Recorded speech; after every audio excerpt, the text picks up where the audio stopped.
It does take time, and it takes failures, and Yeah. it takes a lot of heartbreak and a lot of, I don't think I should do this anymore. It takes a lot of doubt, and it takes a lot of these things that, build you back up to where you can handle all these things, or that you can, learn more. It's not going to happen overnight. Welcome to Courageous Conversations with Lionheart Coaching Co. I'm your host, Mandy Woodard, and my goal with this podcast is to empower you to own your story and to live courageously in your relationships, with your goals, and any adventures you might go on, and especially in your healing and self-discovery journey. I want to show you what's possible through what I teach and share and through the stories of others. All right, my friend, let's get started.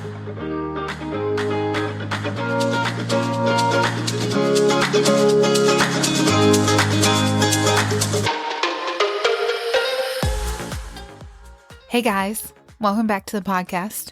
And if you're joining me for the first time, thank you for being here. It's November 14th, 2023, and this is episode 46. Today's conversation is with a really good old friend of mine, Logan Moore. I am so excited for you to hear it.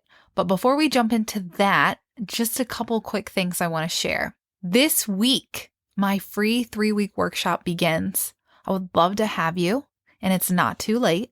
So if you'd like to join, you can go to lionheartcoachingco.com/betababes. We're going to be hanging together for a few weeks, and I'm going to teach about energy and how to clear yourself, how to reset your spaces. We're going to do some healing meditations. We're going to talk about focus. Where focus goes, energy flows. So we're going to talk about where you're putting your energy and what you're focusing on the most and whether or not that's actually serving you and what you're trying to accomplish in life. The final week, we're going to be integrating and doing some live coaching one-on-one. So I'm going to be answering questions and so forth and really talking about how to apply the things you've learned. So if you're feeling called to come hang with me and learn a little bit, or even just get a refresher for things that you may already know, go to my link. I'll even drop it in the show notes to make it easy, but I would really love to have you join me, and it's going to be so much fun. There's so much good energy already wrapped around this thing, and I just feel it every time I reply to somebody or send a new email out. It's almost hard to describe the good energy that I am feeling behind all of this. So come join me in that. The next thing I need to hit on, as we were having our conversation, my son's high school had a bomb threat. And 3 different times we had to stop talking so I could get the rundown on the situation. And it really threw us off each time. And I really hate that. But I am truly thankful to Logan and his patience and understanding throughout it. You'll notice that I did pop in and record in some of those gaps because I wanted to be able to make sense of the conversation we were having, because it was pretty abrupt when I was getting calls from the school or calls from my son. And I just, as a parent, you sometimes have to be interrupted. It just is what it is. And I actually normally do not even have my phone on me. It actually came through on my MacBook, and my family, even if I'm on Do Not Disturb, they get to push through because they take priority over everything. And I knew that I needed to be able to respond to him in that moment because it was a little stressful. But the show goes on. So Logan is an old friend of mine. He was one of my first friends in high school, and he has always had such a great light energy. And over the years, I've seen that remain as a constant for him throughout each adventure that he's gone on. And I could not wait to have him come share his journey on the podcast. And I'm so honored that he even agreed. So if you don't already know, Logan is a phenomenal human, first and foremost. The lead singer in the band, Low Water Bridge Band. He is a beekeeper and just someone who is so willing to have all these life experiences. And he comes and he shares these stories, and we had some laughs. We had a lot of fun. And without any more from me, here is my courageous conversation with Logan Moore. Logan! Is that what they yell from the crowd? I don't know nobody yells really anything. They don't. It's bluegrass. Do people don't yell with bluegrass? It's not really bluegrass. Oh, shit. We'll see. We get mislabeled as bluegrass all the time. Well, I saw actually in that. Did you share a Winchester Star? Or who Probably. was it that wrote something? And they I said, oh, it's not bluegrass. It's Americana. We don't really know what we are, to be honest. We don't fit in really any of the genres in the country scene. Yeah. So I feel like we're maybe blazing our own trail here. I think that's great, though. Yeah. But so what instruments do you use? Let's just try to diagnose you So real we quick. we have drums, which is always never a bluegrass thing. That's it's the first rock, indication, right? yeah. Electric guitars. I play electric rhythm guitar, and James plays electric lead guitar. Okay. We have a pedal steel, banjo, fiddle, keys, trumpet, bass. Well, it's the banjo and the fiddle that's going to get you the So we bluegrass throw level. a little bit of bluegrass in with this new sound that love we're that. doing. It's different. Okay. You're either going to love me or hate me for saying this, but have you, and it's not the same, I'm not comparing at all, Mhm. but did you ever hear the Avett Brothers? Oh yeah. And they aren't straight bluegrass, but Right. they'll throw the banjo Sure. and the fiddle in there. Everybody loves the banjo and everybody loves the fiddle, so you got to have them in there. I feel like that's a song. Could be. Actually, we'll write that down. I think it is. What is that old country song? I feel like that's an old song. If you're gonna play in Texas, got to have a fiddle. in Yep, the that's band. it. Yeah. That's it. Yep. Do you play in Texas? We haven't yet, Okay. but we're going to. All right. So, okay. Should we legitimately get started? Yes, I'm yes. sitting here with Logan Moore, which, did you know this? I'm about to tell you this. And you're, again, either going to love me or hate me. But we are officially friends for 20 years. 20 years. Right now. Oh my God, I'm so as old. it stands. We're so old. I thought since high school. Yeah. I thought we just graduated high school like 7 years ago. I did. I don't know about you. I'm just kidding.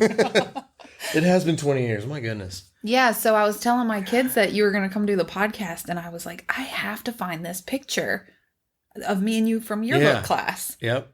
Where I I'm know like exactly what picture you're biting talking your about. arm. Yep. Maybe we should recreate that today. That was kind of funny. But how did we meet? Was it yearbook class? I think it was yearbook class. Okay. Yeah. Who was our teacher? I don't even remember at all. At all. I have me neither, zero recollection. But that was a fun class. It was. We had a good time. Yeah. It was like, I don't think I was nervous to go to high school, but I did not have a lot of friends in junior high. Mm-hmm. And so when I got into high school and I met you and probably a few other people, like who else was in that class? I have no idea. I But think Patrick North was in that yeah, class. okay, maybe. Was he? Pretty sure. Well, we just goofed. Yeah, pretty much the whole time. Casey Cutler was in that class, I think. There's lots of names. I in don't that. remember. He must have skipped. So in that class, we met. And I want to tell you, though, what I was really remembering. And I have reminded you of this recently. But I don't think you remembered. Riding to go get a demo tape to somebody. They lived like outside of Berryville. It was like boys. Yeah. Do you know what? That's my drummer now. Are you kidding me? Yeah. Are you kidding? Nope. Yeah. Went to Berryville to get it from Riley Kearns. And I believe it was his band Cadence. Yes. Yeah. I do remember I bought that. my first drum set off Riley too. That's so funny. Yeah. So now, here we are 20 years later. Now Riley's the drummer in the band I play in. Because you were going to manage them. I was hoping to.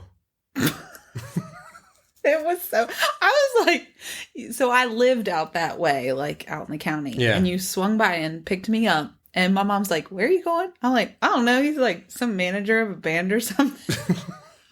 Rockland. Yeah, when you lived down in Rockland. Yeah. That place was cool. Like, yeah. I loved it there. But anyway, it's hysterical to me that I never didn't take you seriously, though. Like, Yeah. I really believed you. Like, that's okay, cool. Let's do that thing. Yeah. That's what you're going to do. But what happened? I don't know. I think I got the demo, and I had already known Riley for years at this point. And then I think I just became more of a fan. Mm. And I didn't really know how to manage. I just wanted to, Because you were because I was in high schooler? school and I didn't know how to do anything. Fast forward 20 years later, I still don't know what I'm doing, but I mean, we're all students of life. Yeah, for sure. I'm sure you figured a couple things out. Yeah. That's funny you remember that. Oh, I'll never forget it because it was fun. Yeah. And you made me laugh so much. Yeah, that was a good time. We were kind of talking about this before we started recording. I really liked being able to go do stuff like that because I hated getting into the drama and the drinking and all that crap. Mm-hmm. I mean, it was a relief to hang out with you. Mm-hmm. I don't know if you have that, you know, that like that's your energy. It's like so light and funny and just, it was great. But what kind of music were they? That's what I was trying to remember. Because I'm like, how did we go from, because it was, what was the name of that band that was popular back then? That sang like as if they were English, even though they were not. I don't know. They tried to sound British, but they weren't. I have no idea. There's a lot of music that came out around Kill then. Cab for Cutie or something like that. Oh, Death Cab for Cutie? I said kill.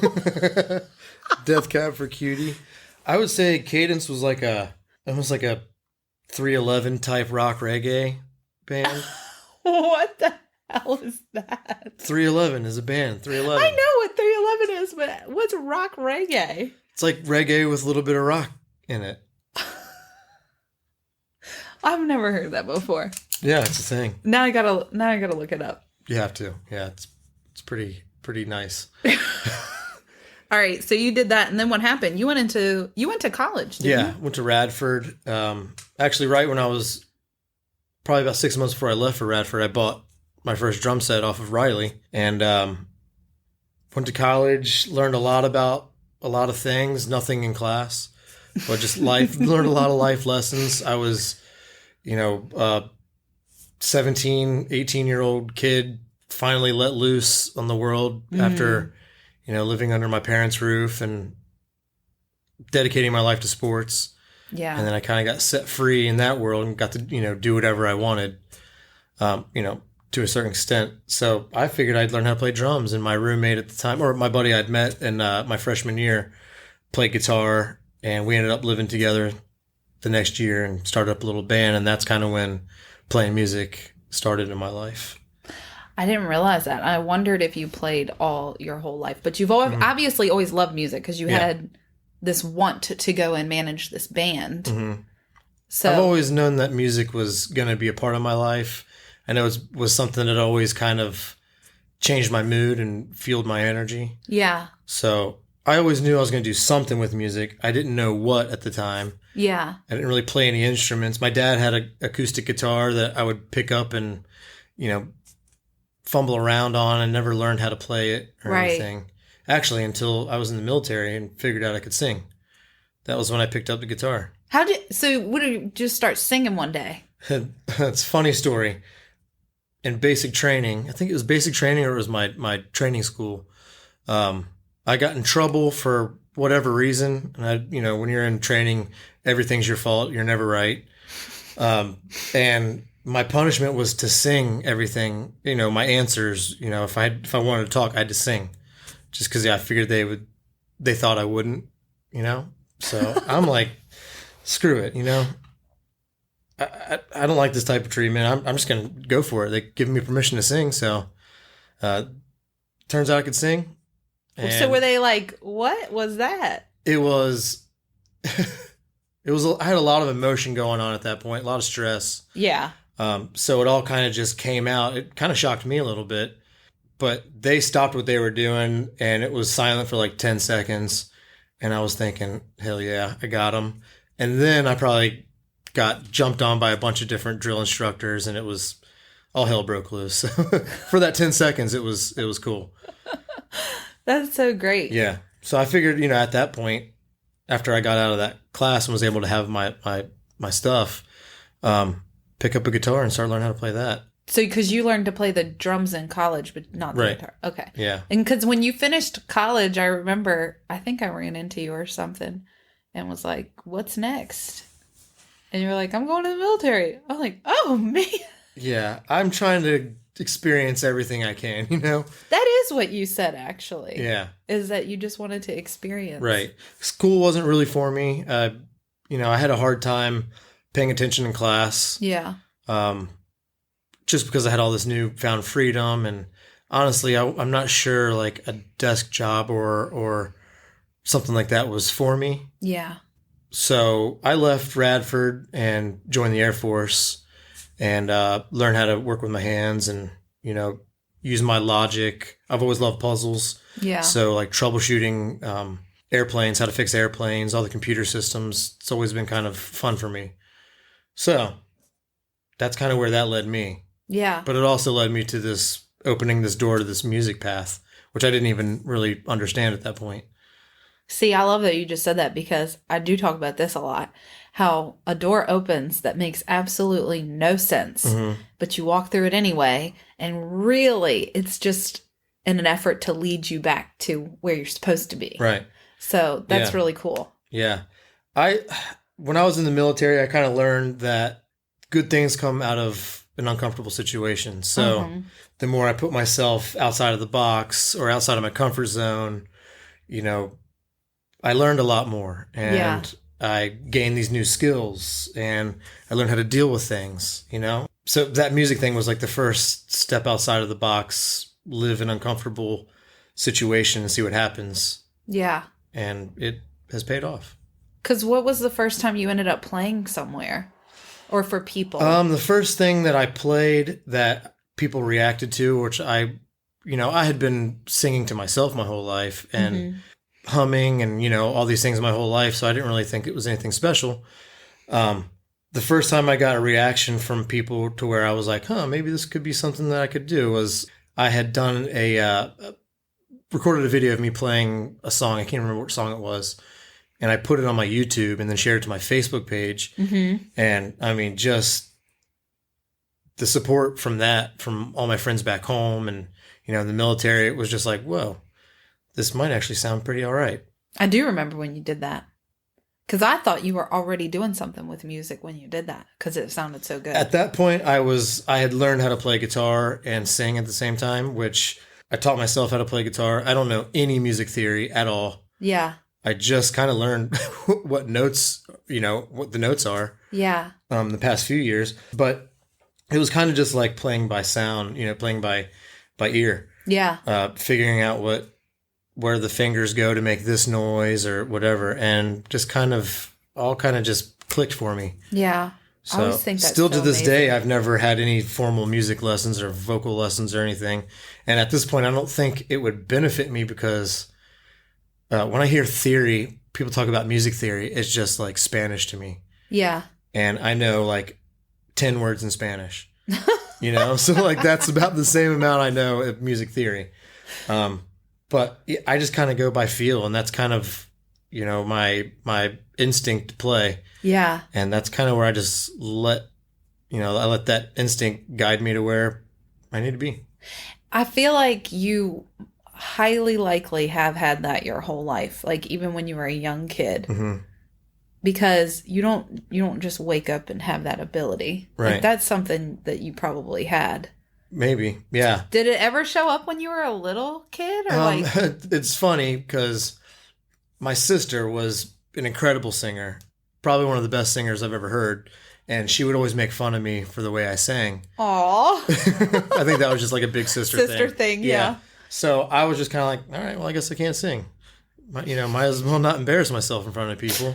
And it was kind of weird. Right around the time she passed away, was when all this happened with how I figured out I could sing. Okay. So it was kind of like, I don't know. I mean, maybe she gave you the gift. Did she pass that down? I don't know. That's so beautiful, though. Right? Oh my God, that is so beautiful. It's something I've always thought about, and I try to like reason with the thought of it, but I don't know. It all just kind of came out of nowhere. Yeah. Well, see, that's where we get messed up trying to reason with something. Yeah. Like if you feel like intuitively that that's the way that went, then I believe that. Yeah. I'm a huge advocate of, the universe is going to put you where it wants you to be. Yeah. And you're on the right track when everything's just falling into place and everything is, coming together so nicely. I feel that way too. Yeah. Do you know what's funny though is my husband, we've been together for 20 years too. We've hit our 20-year mark now. And he told me my voice was annoying. And so for a very long time, I would not start the podcast because I'm like, I have an annoying voice. I mean, he said that when we were young. We were teenagers when we got together. And it was always when we were arguing. And he would be like, your voice is so annoying. You carried that with you up to this podcast? I swear it was a belief that was planted so deep in me. Yeah. And do you know what I get comments on more than anything? I'm not even kidding. It's hysterical. I laugh every time. Yeah. They're like, her voice is so soothing. I'm like, what? I was listening to the podcast on the way over here.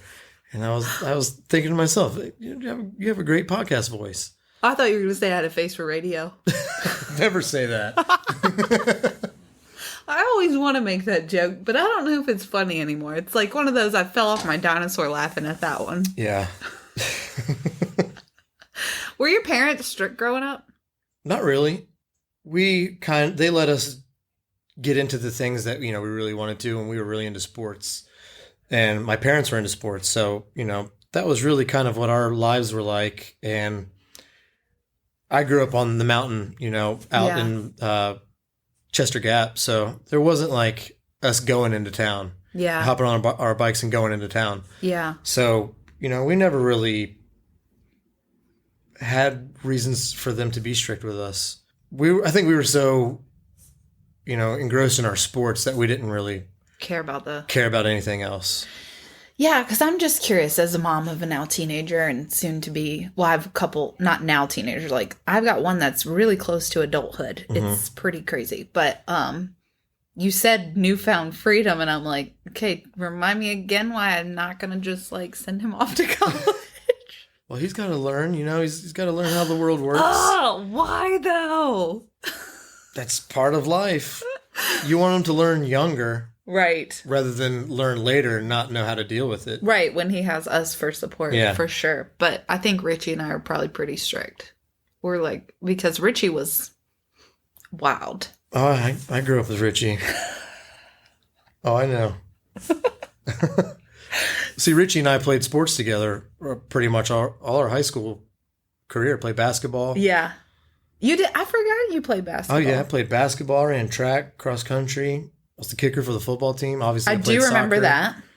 That. I tried to get into everything I could possibly do with the time that I had. Yeah. Soccer was my main thing, though. And I played that all year round, so. I did remember that. I was thinking soccer. What's funny is you grew up on this mountain and total country boy, right? But when I met you in high school, you were like, what would we describe this style? Not surfer, kind of snowboardery. I love snowboarding. Oh, okay. So then it fit. Yeah. The look fit. I guess. Yeah. Like I worked at PacSun, and that's what you remind me of is the PacSun Billabong. Yeah. I mean, snowboarding was a big part of my life too.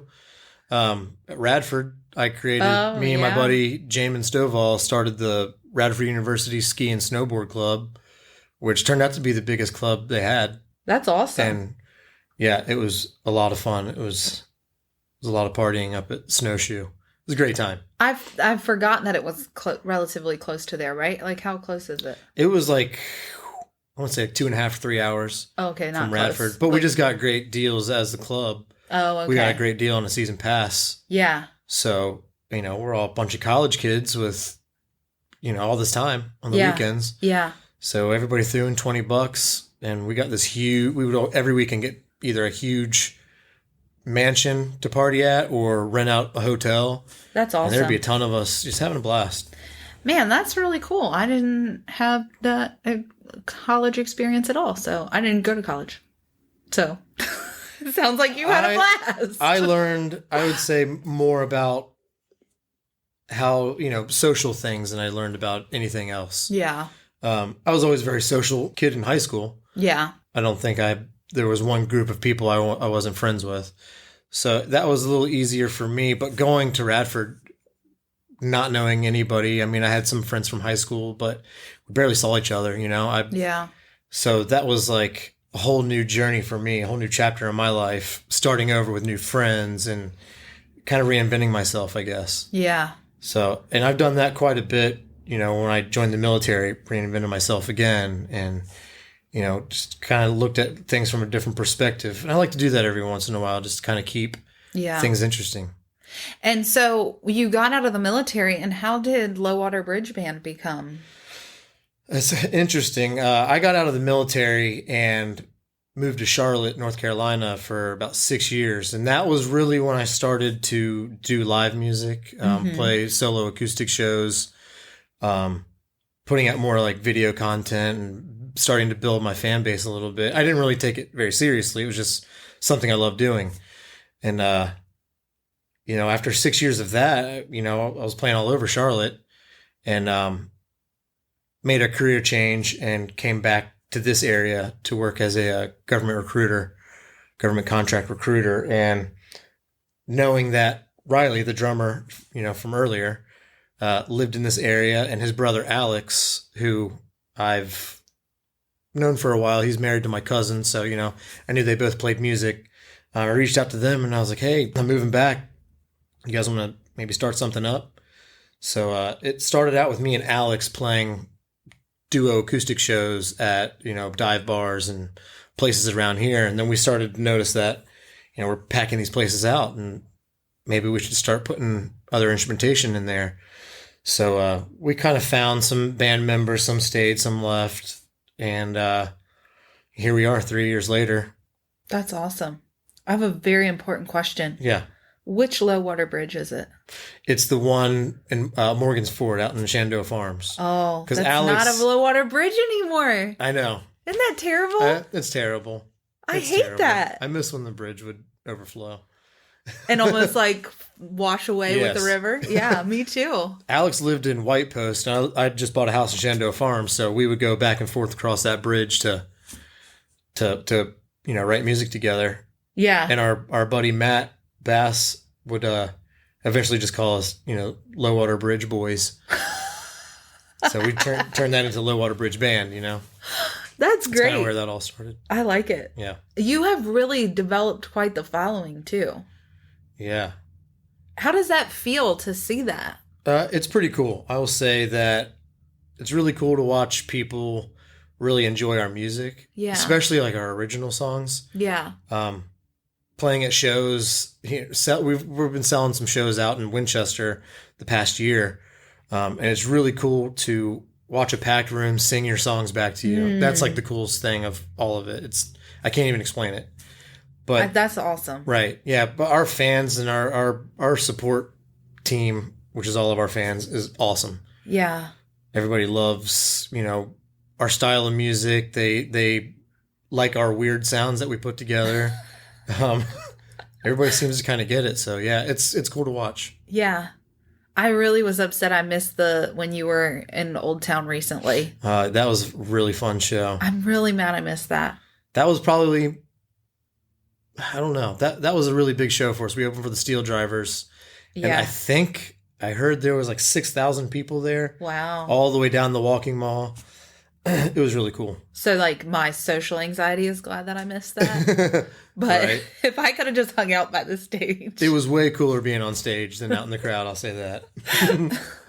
So let me ask you, have you ever had this massive aha moment or like something happened that jolted you? Or because you've had all these life experiences and that's really was your goal, is to go through and have all these experiences. But I'm curious if there's ever been like one thing that's like snaps you. I mean, I would say, as if I was to take away something from every experience I've had, is as an aha moment, I don't know, maybe that nobody's going to help you more than you'll help yourself. Did you have a specific time, though, when you realized that? No, just kind of things happening where, I'm always available to help whoever, whenever. And I would kind of find that wasn't reciprocated a lot. Oh, yeah. So, I was kind of forced to kind of, if I needed help with something, just to figure it out on my own. Yeah. Which could kind of be a bad thing, but it makes you very resourceful. Yeah. The hardest part is knowing when you can't handle it all by yourself, right, and when you absolutely need some help. Yeah. And the aha moment is kind of just take care of your things until you can't. And that goes with running this band. Oh my God, I can't imagine so much that goes into that. It's incredible. And I'm learning things every day, and I'm learning things that I should know that I don't know already, and it's like small little things. Yeah. I'm learning that kind of stuff, and nobody's going to do it for us unless I do it, so. Do you know, I'm sure you've seen like the big blow up of Oliver Anthony. Mm-hmm. And did you see the big ordeal? This is very gossipy sounding, yeah. where he was booked a gig, and then allegedly the place was charging way more than he agreed to for tickets, and he's just straight pulled out of it. And he was having his buddy, who's a plumber, book his shows. Right, yeah. So that whole Oliver Anthony thing, super pumped for that guy's success. Yeah. But this goes to show you what all the work, that goes into it. You can't just go into it. Right. You can't just go. I mean, obviously you can, but you're going to publicly be making mistakes. See, we're a very young band compared to all the bands that have, quote unquote, made it in our genre. Yeah. We're very young. Yeah. So it sucks his mistake has to be displayed like that. Yeah, but that's kind of how it goes. Life, right?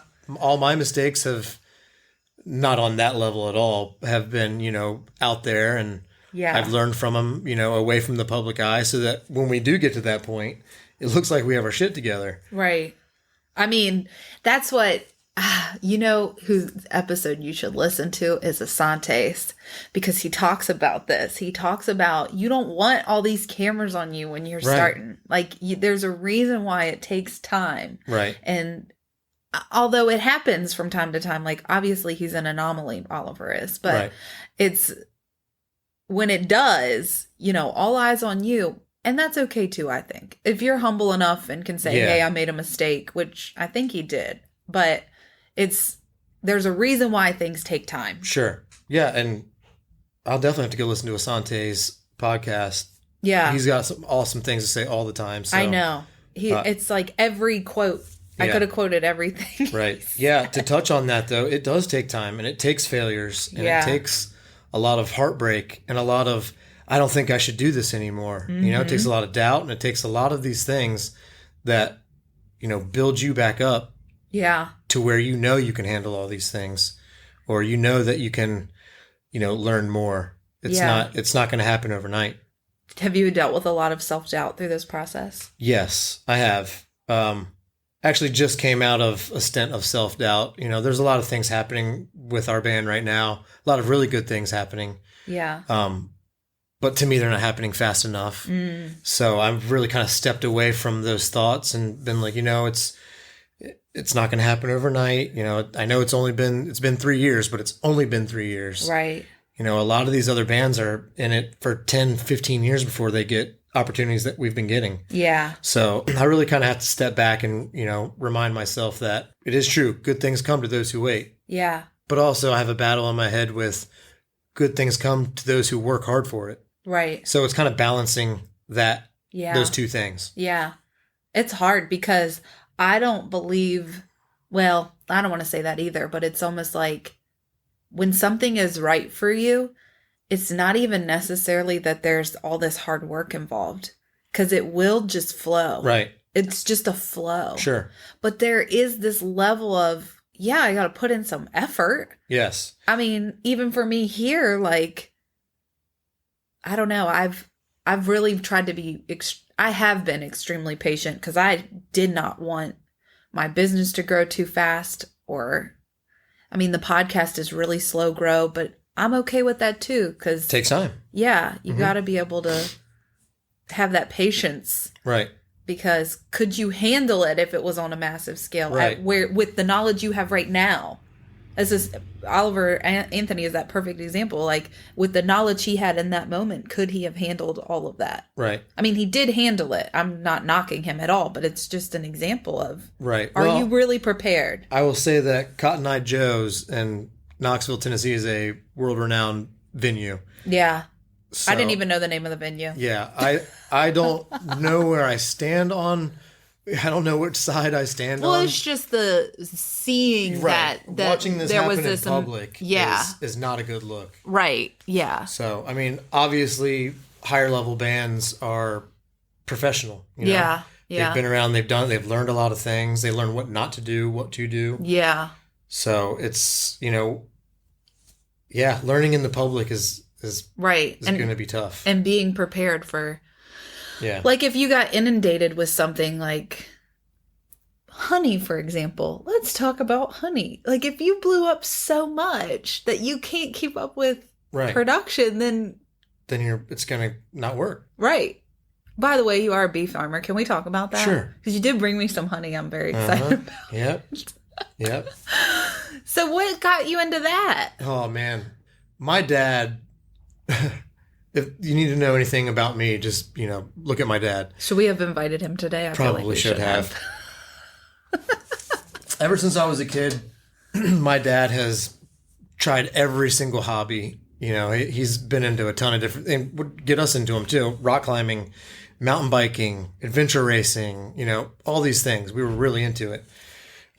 So here I am, an adult with adult money, loving all these hobbies, and it all started with, I was getting ready to move back here to Virginia from North Carolina. And a couple years later, my dad randomly got into keeping bees. Uh-huh.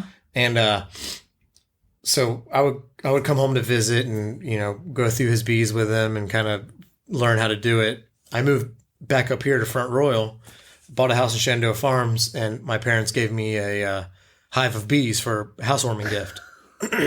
So common. Right? Yeah. We're a weird family. I love it. That's not weird to me. That's amazing. Like, I hope to be that parent. Right. And I think that kind of, the way my parents raised us is kind of contributes to how I am now, living outside, trying to live outside my comfort zone, because that's what we were constantly doing as kids. Right. Anyway, so I had this hive of bees at my house and figured, all right, well, I guess let's get into this. And then that first year I got honey, that was it. Wow. I was hooked. So now I have 8 hives and my dad has like 19 or 20. Oh, wow. Yeah.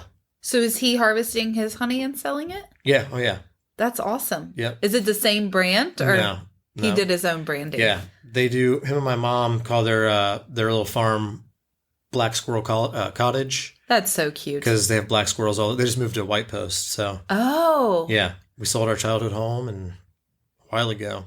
And you did a face there. That was rough. Was that rough to sell that? Oh, okay. No. No attachments. No.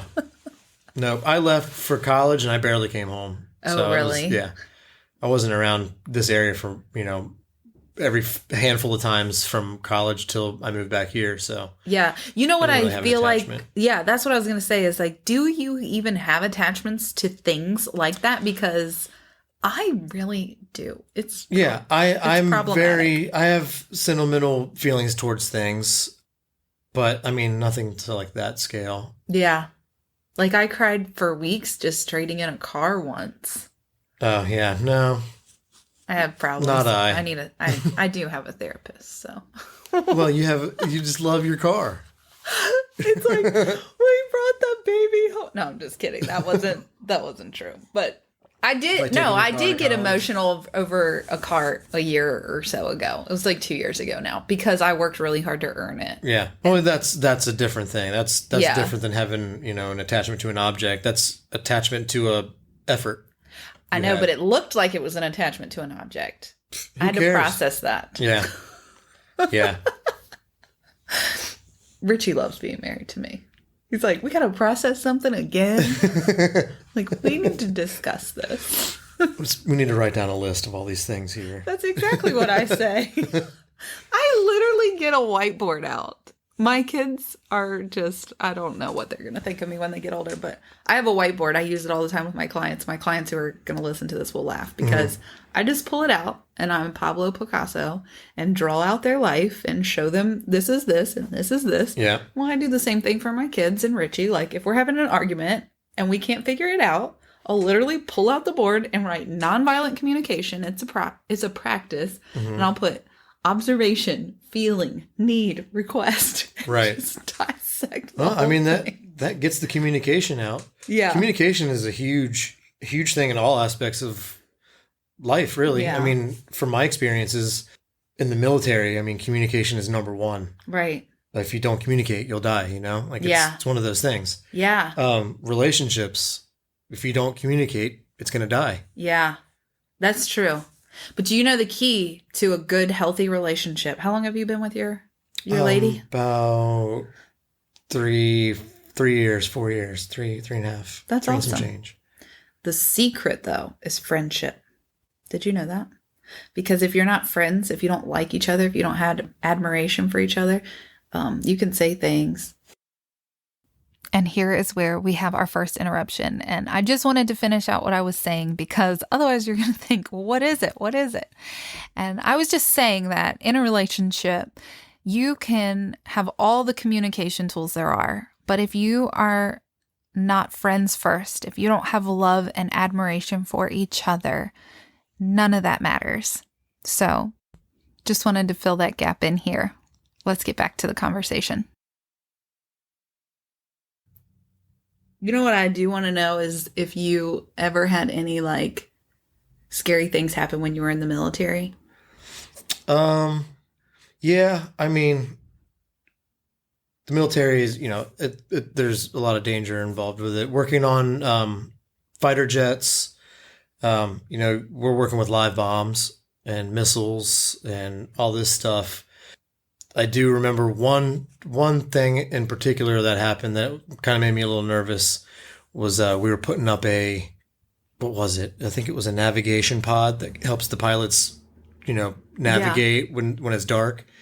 And my hand got stuck underneath of it. Oh my God. And there was something else happening on the other side with the bomb crew, and they had to like evacuate, and my hand is stuck up under the pod. No. And a couple of my guys ran, a couple of the other, the weapons dudes ran off. So it was me and my buddy here, like trying to get my hand out from underneath this pod. I actually don't have any feeling in my pinky because of it. Oh my God. So yeah, pinky was hanging off, and it was kind of one of those things where it's not funny, but I did laugh. No, it's looking back on it, it was, it's interesting because had I not stayed calm, would probably, nothing happened, obviously. Yeah. But if something was to happen and I freaked out, I'd be gone. Yeah. What do you think kept you calm? Like, how did you know to stay calm? Military training. I mean, that's engraved in you from day one. Oh, really? Yeah. I think just kind of being put in high stress situations all the time. Yeah. Kind of made me, chill out. It's all going to be good. Handle your business. Don't freak out. Yeah. And that's something I've kind of taken with me till now. But yeah, I mean, that's something that you can use for anything. Right. Well, it's really important. And a lot of people do freak out in high stress situations, and it doesn't help anybody. Yeah. I think all my traumas is what allowed me to have that calmness. Right. Yeah. And I think silver lining. I think at the end of the day, everything kind of comes back to, when my sister passed away. That was like the hardest thing I've ever dealt with in my life. How old were you too? Oh man, I was 24, I think. 25 maybe, 24, 25. That was the hardest thing I'd ever had to deal with. And geographically, I was by myself, Wow. So like my parents were back here, going through what they were going through. And then I was halfway around the country in Texas, kind of dealing with it on my own, sometimes healthy, sometimes not healthy. Yeah. But I really learned how to acknowledge the unhealthy things and the healthy things and correct it, luckily. Yeah. A lot of people can't. Yeah. That's hard. That's so hard to do. Yeah. I just can't even imagine having to. I don't think I remember to realize that's when the timeline was, because I do remember her being sick when you were in high school. Right. And it could not have been worse timing, but this is the next interruption that we got. And I just want to say to Logan, I am so sorry. And I hate that we trailed off from this and never got to loop back around, because we did. We completely forgot what we were talking about. But I just wanted to send love over this whole story and situation. And Thank you, Logan, for sharing it. And I did not get to tell you that in real time, so I'm telling you that now. Thank you so much for sharing such a vulnerable part of your story. And let's move back into the conversation. And this is going to be a little choppy. I'm going to definitely have to address this because my kid got some sort of bomb threat or something happening in the middle of this. But we were talking about the bees. Oh, yeah. That's what we were talking about. That's what we're talking about, yeah. Back to the bees. So you have 9. Did you say you have 9? Yeah, I've got 8. 8. And your hives. dad has 19 or 20. Yeah. That's where that number came from. Mm-hmm. So what do? You just sell it to friends? We sell it at shows. Oh, okay. Usually our friends buy it up before we can really get it to shows. Yeah. But I'm working on some stuff with some local businesses to kind of build the Low Water Bridge Band brand. Yeah. Within the community a little bit better. We have a pretty good community support. Yeah. But I'd like to ingrain our name. Yeah. I think that's great. Yeah. A lot of people do know who you are, but I'm sure if you get into all these other different people who maybe don't listen to that style of music. Right. You know, what made you get into that style of music? That's what I really want to know. I don't know. I think listening to like Chris Stapleton and the Steel Drivers, I just really liked that sound. Yeah. And I don't know. It just kind of happened. That's the songs I write just kind of, here's my theory on songwriting. And there's going to be people out there that think I'm a little weird, but this is a common thing in the music community where people talk about this style of writing. I think that, I think it's possible that, you know, these songs are already written. Mm-hmm. They're just looking for a conduit to get it out there. Well, that's why these songs that I write, and I feel like all the music for our band just kind of happens. I mean, we've written songs in like 10 minutes. Wow. And we kind of know where we want to go with it. Like I said, I think that the songs find someone to, you know, put it out there for them. I love that so much. I keep that thought in mind whenever inspiration hits me, I just let it flow. Yeah. And if it doesn't sound good, I'll just exit out. And, you know, there's a lot of times where I'll have something that I'm just writing down. Yeah. And then I'll go back to it and kind of maybe tighten it up a little bit, or, you know, put a little bit more character into it, or stuff like that. But that's kind of how I feel songs are born. That's awesome. I actually really like that, because I feel like that is just art in general. Mm-hmm. Like you get this download, and maybe it already is there and then it flows through you. But I get that all the time. I'll wake up and start writing something in the middle of the night for the book that I don't know if I'll ever write, but I got chapters in my phone already. There you go. Good start.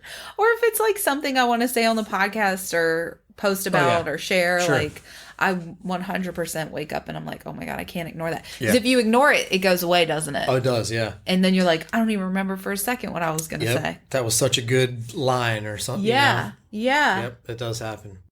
Okay. What I want to finish on is, one, is there anything that you would have loved to have shared that you haven't shared? No, I think kind of we've touched everything, really. Yeah. And then how can people find you? You've got new music coming out. Mm-hmm. Yeah, you can go to lwbbmusic.com. We have a lot of information on the new album coming out. We just released a single. We're going to release another single on November 3rd. And then the full album on November 17th. Follow us on Facebook, Instagram, Twitter. Yeah. TikTok. I built a TikTok for us. That's fun. Social media managing is like a job in itself. It is very hard, and I have no clue what I'm doing, but I'm getting through it. Yeah. I'm getting there. It's hard. But yeah, check us out on all those things. You got any shows coming up? We have a show at the Barns of Rose Hill on November 18th, and we've got some stuff coming up later on that haven't been announced yet. So is that Berryville? Barnes? It's in Berryville. Okay. Yes. I photographed a band or videoed a van there once. That place is really fun. Yeah, that's it's a really cool building, historical building. Yeah. It's an art center for Berryville. Lots of really cool stuff going on there. November 18th. Come hang out with us. Yeah, I'm going to definitely get a babysitter so I can do that. Well, thank you so much for coming and sharing all of your story and Yeah. Thank you so much for having talent, all the things. And do you have one piece of golden advice that you could leave us on? I do. Let me think of the right way to say it. Follow your dreams. Yeah. Work hard at following your dreams. Don't let people tell you that you're too old to follow said dream, or don't let yourself tell yourself that, you don't have what it takes. Because if you really believe in yourself, it'll happen. Yeah. I'm walking proof of that. Yeah. We're following our dream right now, and I'm 38, like. I was about to say, don't you dare say you're old. I'm 38 years young. Yeah. And we're just going for it. Yeah. If you feel like it's your path, follow that path. Well, and people think that they're running out of time, but there's no such thing. Like, you could have done this at 60 and it still would be. Right. It's going to happen for you when it's supposed to happen for you. Right. Like, here I am at my age, and I can understand how to act. And, being on the road is very tempting. You have, there's alcohol, there's drugs. Yeah. There's just lots of stuff, partying going on. There's lots of everything going on. Yeah. For a younger guy, lots of younger guys are doing it. Yeah. Making this music career, but you just got to be smart about your path in this music career. Right. And so I feel like, focused. as my age now, I'm a little bit more, I've gotten all my partying out, most of it, half of it, half my partying out. But, I know how to handle things as an adult. This is when I'm supposed to be doing this. I love that. That was great golden advice. Yes. All right. Thank you so much. Thanks for having me. Of course. All right. I hope you enjoyed that conversation. I really loved having it with him. And I am going to apologize again for the interruptions. I hate that it happened, but also believe that everything happens for a reason. Sometimes we don't get to know the reason. But let me share with you my takeaways from our conversation. Takeaway number 1. One thing I feel like I really have learned a lot from Logan through this conversation, and of course, other conversations we've had throughout the last 20 years, is to just allow yourself to experience life and be open to new experiences. See, I am not this person. Like, I don't usually want to go out and travel and do all these things, but it is a great reminder. And to see him do this and the joy he has for his experiences, it does influence me a little to want to go out and have new experiences. And so even if we just do a little bit, we don't have to do it all the time. Go out and get some experiences. We got to not just sit in our homes all the time, and be willing to learn and just be in the moment with each thing. All right, takeaway number 2. I really loved when he talked about reinventing himself with each new journey. We are here to grow and change, and if we are doing it right, then that's exactly what's happening. Core pieces of who you are will always remain, but don't be afraid to shake things up. And by the way, I took a quick break when I was editing this session, and I heard this quote: "We are who we are in the time we are in." It seems so simple and so complex at the same time, but be who you are in the moment or phase of life that you're in.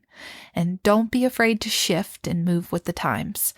And you're allowed to change your mind, by the way. You're allowed to change your beliefs. You're allowed to change what you like. It's all about the life journey. Takeaway number 3, get after it. No one is going to help you more than you will help you. That's not something you can just rely on from other people. Have you heard the Mel Robbins soundbite? No one is coming to save you. You have to save you. Now, I love how he talked about balancing this, and it kind of will lead into takeaway number 4. But seriously, no one's going to wake you up in the morning so that you can go work out. You have to make that commitment to yourself to get your butt up out of bed, get up when your alarm goes off, and just replace that with anything else that it is that you're trying to accomplish in life. You have to make that decision. And now this leads into takeaway number 4. But also know that when it gets too heavy to carry, you can ask for help. Call in resources. Part of saving yourself sometimes requires you to speak up and ask. We try to carry the load all by ourselves, and it's just not sustainable. We need to be able to reach out and find people that are going to be in our corner to help cheer us on even. Maybe they can't actually help you with what you're doing, but they can cheer you on. Takeaway number 5, communicate or it dies. If you're in the military, you better communicate or you might be the one to die. Gosh, that sounds so harsh. I just can't even imagine that life. Can I be honest with you? I really can't. But I am so grateful for the people who do that service so that we can have the life that we have. And also, he is right. In relationships, we do need to communicate or it will fizzle out. It won't go well. And I added in that little piece, and we didn't get to finish that conversation because it was one of our interruptions about having a friendship within a relationship. But truthfully, Logan is very much on point. If you are not communicating, the relationship will die. Takeaway number 6. This is what I wrote. Stay calm, stay calm, stay calm. We cannot freak out. If we freak out, we are not going to be able to handle whatever situation, whether it be an emergency or we're trying to figure something out. It's only going to be messy and muddied, and we're not going to make good decisions because we get in fight or flight. But if you can take some nice deep breaths and allow yourself to just center and stay calm, then you will be okay. Everything will be okay. All right. Last but not least, takeaway number 7. It is never too late to follow your dreams. Do not think for a single second that the ship has sailed. If you feel like it's your path, follow your path. All right. How do you like that? What a wonderful conversation. I really did enjoy this one. If you want to catch up with Logan, you can follow him on Instagram. It's at Low Water Bridge Band. Of course, he said his website. I'm going to go ahead and drop that in the show notes also. And if you're local to us and want to catch him, he's going to be playing this weekend in Berryville. I'm really hoping I can make it. Going to see if I can work that out. So you might see me there too. Okay, before I close this out today, I have a special treat for you, because they just released a new song yesterday. It's called Whiskey Dark. And Logan was so kind to send it to me so that I could add it to this so you can get a little taste of his music. So here you go. Low Water Bridge Band, their brand new release, Whiskey Dark.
chest. I need a whiskey dark. There ain't no fun in running and gunning. A new whiskey dark. Pour strong double for me. Ain't no good can come from rambling. I made my decree. Just tell my mama I'm running free. When I was a boy, my papa stood in the ground. Those outlaw men shot him down. Now I'm back.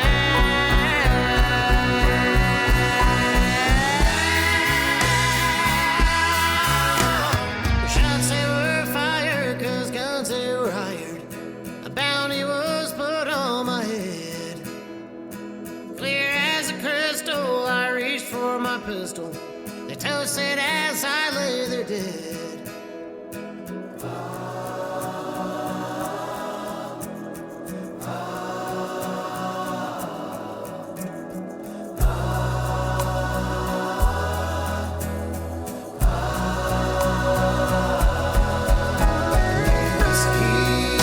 Whiskey dark. I've never been married, I'd rather be buried. Need a whiskey dark. Pour me a good memory. Honey, you look thirsty and too hot to handle. Let me go fetch you a drink. I'll have a whiskey dark.